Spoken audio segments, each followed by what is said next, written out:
best Yu-Gi-Oh hand traps for YCS 250th. My brother in Christ, it's simple. It's simple. Just draw the out. Today we will be talking about the most powerful hand traps in Yu-Gi-Oh right now, all the way down to Copium. I swear, my brother, these cards are good. They're amazing. They're insane. There's nothing you can do to stop it. They're powerful.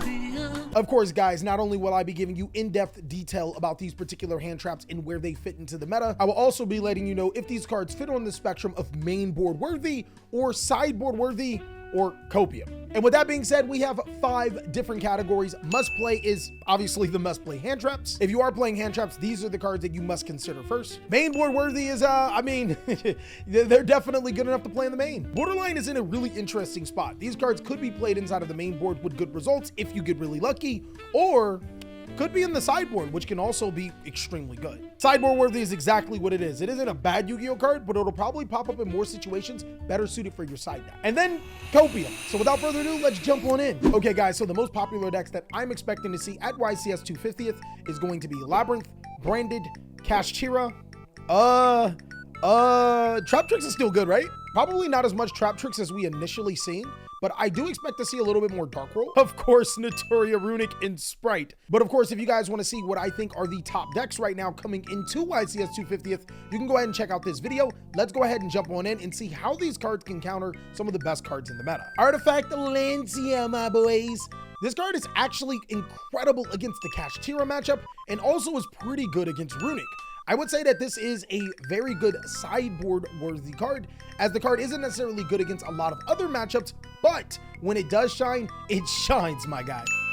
One thing I will point about Artifact Lancia is against the Kashtira matchup, this card does get worse as time goes on. You can't expect this card to be fairly effective when they already have a full board. You're gonna get clapped up. Same thing could be said for Runic, because normally the best versions of Runics are Runic variants. If they already have their engine going, well, I mean, Artifact Lancia won't be as effective. Next is going to be Ash Blossom and Joyous Spring. Fun fact, Ash Blossom and Joyous Spring and Ash, the character from Overwatch, never crossed my mind. They weren't even close to the same name. It's because I'm big brain. I know how to differentiate the two. Good franchises from must play Yu-Gi-Oh cards. Ash Blossom is one of the most important hand traps in the Yu-Gi-Oh card game. I wouldn't say it has the highest impact or yields the best results, but being able to use this card against Branded Fusion or Welcome Labyrinths against the Labyrinth and Branded strategy respectively is insane. My guy, you are almost destined to clap them up if you ash them. Ash Blossom is easily one of the best hand traps just because of its versatility, but also being able to hit those important choke points against some of the best decks right now. My guys, the Bystials.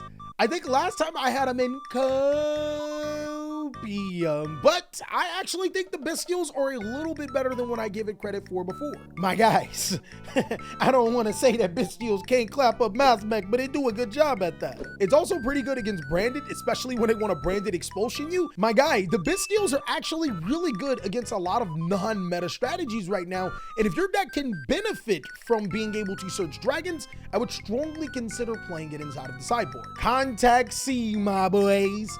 I think Contact C is a side-worthy Yu-Gi-Oh card, though I don't think that it's as powerful as a lot of people would give it credit. This card is insane against Branded until they actually play the out. My guy, if they're playing Sprine, you're fucked. Ironically, Sprine is actually a good card too. Against Kashtira, this card is kinda good. My brother in Christ, Book of Moon and Forbidden Chalice are being played like crazy right now, so do with that information as you wish. I don't think that Contact C is as incredible as people would say it is, but I'm not saying that it's a bad Yu-Gi-Oh card. It could be really good if your opponent does not have the out. Oh my God, this is definitely main board worthy, guys. Have you read Sword Soul Iris? My guy, this card is amazing. She's my wife. Bro, if you don't think that Sword Soul Iris is main board worthy, then you're not in Copium. I'm sorry, Dama, but unfortunately, it's just not enough effect negation going around. Everybody want to do other things. I promise you guys, I will do something with Sword Soul Iris this format, and you guys will be insane. You'll be amazed. It's going to be more than Copium, but for right now, I would say that her effects are fairly useful if you can consistently get her to the side of the field. But unfortunately, sometimes she just can't stand up to the chunky boys that get put on the field. One of her greatest assets was being able to stay on the field and continuously apply pressure while also being a big body. But if the bigger bodies are being put on the side of the field, then she becomes a harder card to play. DD Crow, my boys. What exactly are you crowing? Please let me know. I'm interested. And I know your counter argument may be easily, the Bestials are good. The Bestials are good. Why can't Crow be good? well, Bestial Magma actually puts a 2500 body on the field that also can search you a dragon. Bestial Druid's Worm can get rid of an opponent's special summon monster.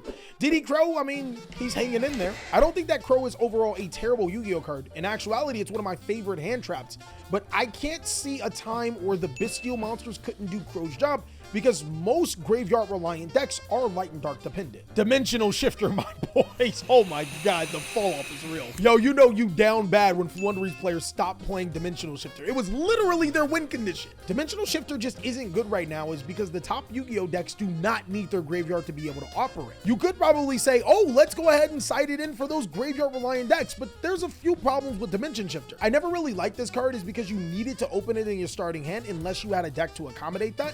But the biggest problem with Dimension Shifter, in my opinion, is that Bestial Magma Hunt is a proactive card that can actually get rid of the threat. When Dimension Shifter just says, just kind of wait a little bit. Or if you have the out, just play through it. Sometimes it just be like that. Now, as you can see, we've had quite a few must play. We've had some sideboard worthy and some copium cards. Droll and Lockbird's actually gonna buck that trend. I would say it's 100%. Oh, I almost want to put it in main board worthy, but I'm going to go ahead and say borderline. And the reason why I would even think about putting Droll and Lockbird in main board worthy is because where this card wins, it slaps. My guys, resolving a Droll and Lockbird in today's Yu-Gi-Oh! Good luck, my guy. But on the flip side, there are matchups when Droll and Lockbird is completely trash. And as we already know, the longer games go into, the harder it is to be able to effectively resolve Droll because a lot of decks have already searched all of the cards that they needed. Though I ain't gonna count, dog. If I see you in top cut main boarding Droll, you probably want it. Effect Veiler is a complete dog right now, guys. Its only problem is Catch Tier or Rice Art because obviously it needs to be able to go from the hand to the graveyard to activate. But other than that, it's a really good main bird worthy Yu-Gi-Oh card. Effect Veiler does something that Ash Blossom can't. Sometimes your opponent uses a monster effect, I don't know, like Trap Trick Sarah, and you need to be able to stop the entire effect.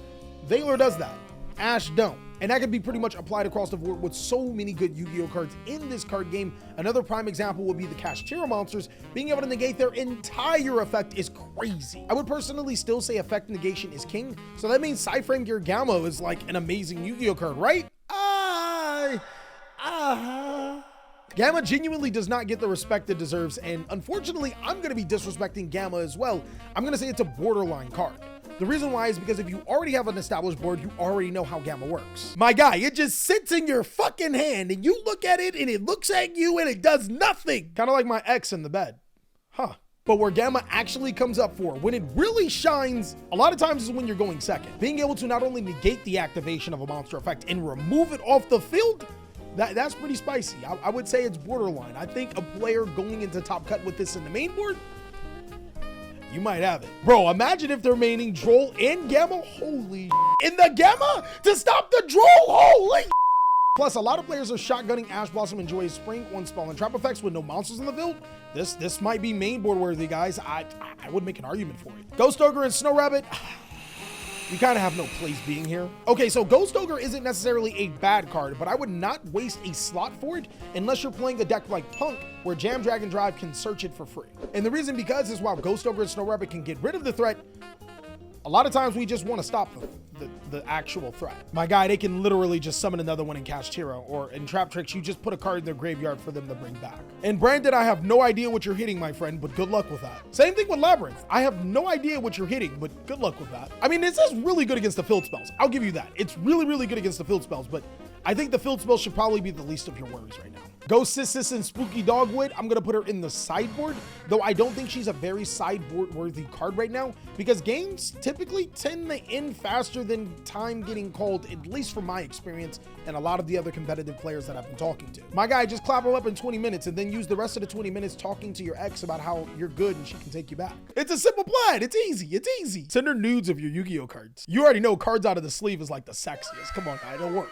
I probably shouldn't be giving you guys the tips on how to seduce women correctly because you guys might actually get a girlfriend. Moving on, Ghost Bell and Haunted Mansion has been dominating a lot of players' sideboards, but I would not be surprised if some players did play it inside of the main board as well. Initially, players were using it to stop cards like Branded Explosion, but this card has so many other unique properties that are just pretty good in Yu-Gi-Oh right now. Like, for example, being able to stop Big Welcome Labyrinth. Bro, it can stop the Albion Fusion, Branded and Red card TC. It's actually decently good against Branded in disrupting their tempo. It even stops the most busted spell card in the game right now, Monster Reap. I'm not in 2005, am I?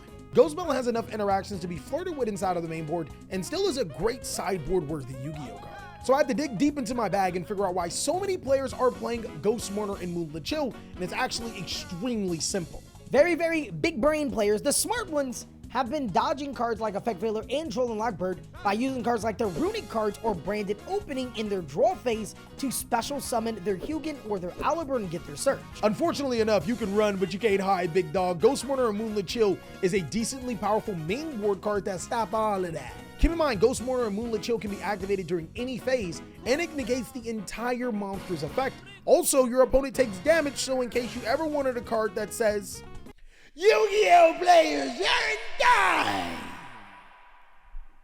I win. Then consider playing Ghost Mourner and Moonlit Chill. I would say you would 100% get bonus points for playing Ghost Mourner if you can actually use its other applications of being a level 3 tuner, such as you're playing Sword Soul or Kashtira, and can synchro into 10 or make a 7 or something like that. You guys already know what I think about Ghost Reaper and Winter Cherries, my guys. This card has been out for almost 6 years, and I've always seen it as a copium card. Bro, I cannot wait for people to get in the comment section and be like, Ghost Reaper's good, Kelly. You know what you're talking about. Just like Crossout Designator, huh?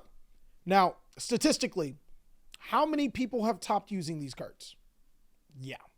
The reason why I don't like Ghost Mourner and Moonlit Chill is almost the exact same reason why I don't like Crossout Designator. I have to dedicate slots in my extra deck to be able to stop my opponent, and then they'll just play other cards that are just good as well. And if you guys have known me long enough, I have never been a fan of stopping you from playing Yu-Gi-Oh! I've just been a fan of breaking whatever you make and then winning the game. The philosophy has gotten me pretty far, but I mean, I don't know. Let me know what you think about Ghost Reaper and Winter Cherries. Infinite Impermanence is the only card on this entire list that will dodge Triple Tactics talent. That immediately makes it main board worthy. My guys, if you don't want to be thrusted with someone's natural talent, then I would consider playing Infinite Impermanence. Now, there's actually a pretty big controversy with Nibiru the Primal Being. A lot of players are still playing it inside of the main board, but players have adapted. I would say that Nibiru the Primal Being is a great Yu-Gi-Oh card. It is the #1 hand trap in the game when no one respects it. Kashtira players have been playing closer to Zodiac. Just make a Rise Heart Class and play with a whole bunch of hand traps and disruptive cards. Traptrix players pretty much laugh. Labyrinth players pretty much laugh. Branded players pretty much laugh. I mean, most of the meta pretty much laughs. It's a borderline. My thoughts on Nibiru the Primal Being is that you'll be able to clap some of the glue eaters in the game, but once you get to the higher competitions of Yu-Gi-Oh,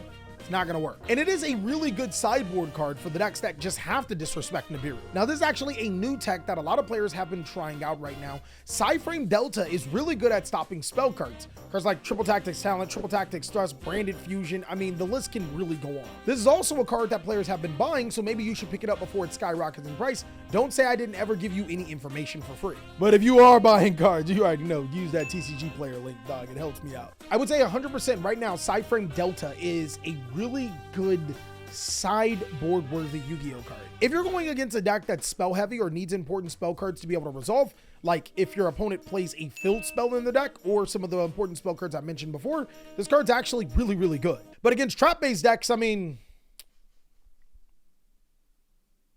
now, the really interesting thing is I have no idea how you're going to play these two together, or you're going to play more drivers, but a good thing about it is that you can use these to hit cards that normally Ash Blossom would hit, which means you can save your Ash for something else. And lastly, my boy Skullmeister, my dog, my friend, my compadre, my copium. This card will be good one day, just not now. And that's all that I have for the hand trap tier list for the YCS of 250th. I hope you guys have an amazing day. And of course, if you disagree with one of my hand traps, or if you have a particular tier list that you think I should do, let me know down below in the comment section. Also, be sure to check out these other videos, big dog, as I'll catch you on the next one.